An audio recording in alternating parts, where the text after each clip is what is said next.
Good morning, everybody, and we are ready for lesson 7 in math today.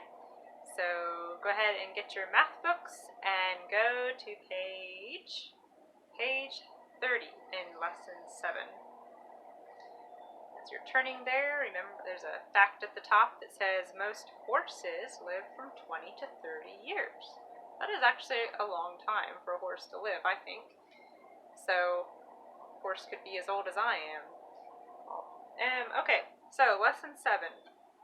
We're learning another new word. You guys are learning so many new words today. Not today, so many new words in your math recently. And that's okay. You'll review them next year, I think. And so, but you're at least getting introduced to these new words. So the word we're learning today is symmetry. Okay, you can see in your book it shows you how to pronounce symmetry. But here is the word symmetry. S-Y, we have Symmetry. S-Y-M-M-E-T-R-Y. Symmetry. So a line of symmetry divides a shape in half so that both sides are congruent. A line of symmetry divides a shape in half so that both sides are congruent. Remember that congruent means same. Okay, so if two sides of a shape are congruent, they're the same. If two shapes are congruent, they're the same. So if we divide this shape with the dotted line, I'm going to divide it right down the middle. Okay, so this is a kite. Now if we'd fold that kite in half, we'd find that both sides are the same, at least pretty close to the same. Okay, so this is called our line of symmetry. Line of symmetry, right down the middle. Because if we fold the shape in half, we'd have two sides that would be the same shape, the same size. Now, what if we would draw a line across this way, across the shape? Would that be a line of symmetry? If we would fold this top part down, it would probably only come down to about, what, here? You can see it better in your books on page 30. They show, well, I'll come down a little further. But it wouldn't be the same. But these sides are not the same. We can see that this side is bigger, okay, than this side. So no, that is not a line of symmetry. Okay, so I've got a piece of paper here. We'll try a few things. So if I have this piece of paper, and I'm going to fold it in half, okay? So I folded it in half. I did this earlier.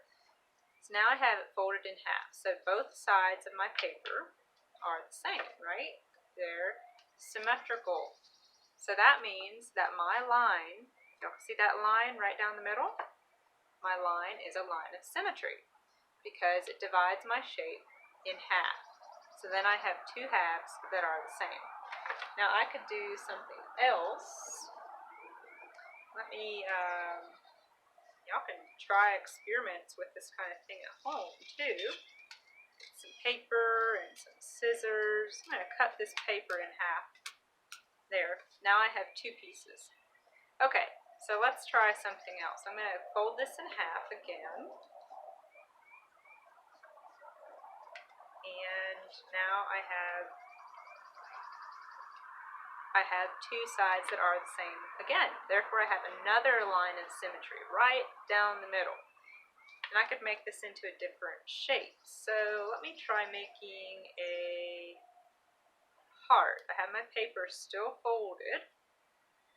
Okay, so I'm going to make a heart. Cut it down. Okay, so there it is folded. I'm going to open it up.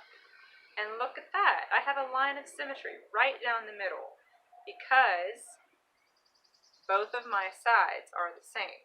So this is my line of symmetry.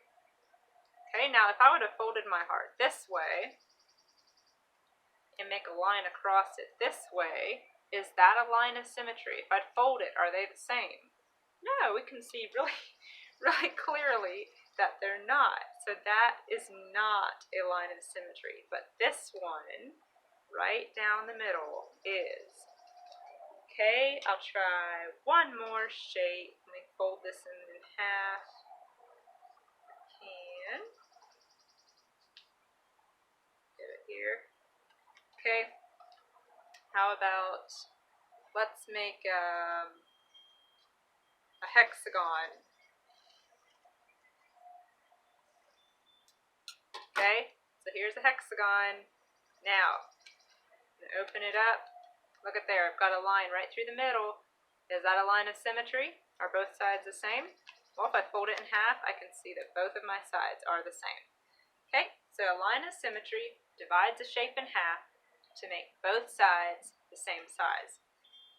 So that's what you'll be on page 31. If you look on page 31, it says to turn to page 87, cut out the shapes, fold them on the dotted lines, and then answer the questions yes or no. So on page 87 of your math books, there are shapes. You're going to cut out those shapes and then fold them on the dotted lines and then answer the questions about each shape. Okay, so make sure that you're looking at the correct shape when you're answering the questions. Answer them yes or no. Okay, that is all I have for you today, and have a wonderful day.